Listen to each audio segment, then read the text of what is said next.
জয়গুরু। আজকের আমাদের আলোচনার বিষয় সুখী দাম্পত্য জীবন। একবার একটি মা পরমদয়াল শ্রী শ্রী ঠাকুরের কাছে এসে তার স্বামীর বিরুদ্ধে প্রায়ই অভিযোগ করতেন। আসুন এ বিষয়ে পরমদয়াল শ্রী শ্রী ঠাকুর তাকে কি বলেছিলেন সেটা জেনে নেব। তার সাথে সাথে আমাদের আলোচনার যে বিষয় স্বামী স্ত্রীর মধ্যে সুখী দাম্পত্য জীবন, এই বিষয় নিয়ে পরমদয়াল শ্রী শ্রী ঠাকুর কি বলতে চেয়েছিলেন তাও বুঝে ওঠার চেষ্টা করব।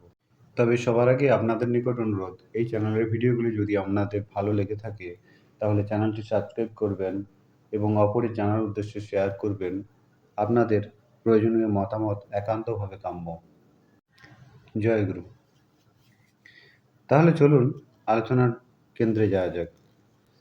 দাম্পত্য জীবন সম্পর্কে বা দাম্পত্য জীবন সুখের হবে সেই বিষয় নিয়ে পরমদয়াল যা যা বলেছিলেন সেই মায়ের প্রশ্নোত্তরের সাপেক্ষে আমরা পুরোপুরি স্পষ্টভাবে মনোযোগ সহকারে বুঝে নেবার চেষ্টা করব।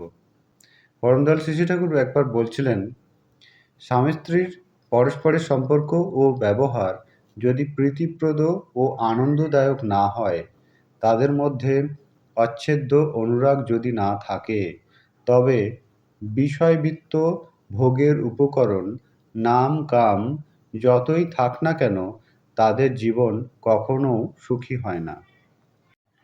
দাম্পত্য জীবনে সহনশীলতা ও সহানুভূতি একান্ত প্রয়োজন।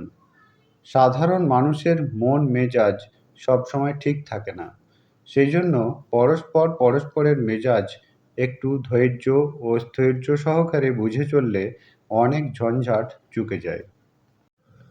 মেয়েদের মাথায় এইটে ভালো করে ঢুকিয়ে দিতে হয় যে তার সুখ নির্ভর করে স্বামীকে সুখী করার উপর। মেয়েরা শ্রদ্ধা, স্তুতি, নতি, আদর, সোহাগ, সেবা, সহ্য, ধৈর্য, অধ্যবসায় ইত্যাদির ধার না ধরে অনুযোগ, অভিযোগ, মান অভিমান, দাবি দাওয়া, তর্ক বিতর্ক, ঝগড়া বিবাদ ইত্যাদির ভিতর দিয়ে যদি স্বামীকে কাবেজে আনতে চায় তাহলে তারা ঠকে। ওই মায়ের পেটে যে ছেলে হয় সেও অবাধ্য হয়। মহৎ পরিবারের পুরুষ ও নারীর লক্ষণই হল অপরকে তার ন্যায্য প্রাপ্য দিয়ে চলা। এতেই সামঞ্জস্য বজায় থাকে। আজকের আলোচনা এ পর্যন্তই। আলোচনা প্রসঙ্গে ১০ম খণ্ড, পৃষ্ঠা ৯৩। আপনারা সকলে ভালো থাকবেন, সুস্থ থাকবেন। সকলকে রানন্দিত জয়গুরু।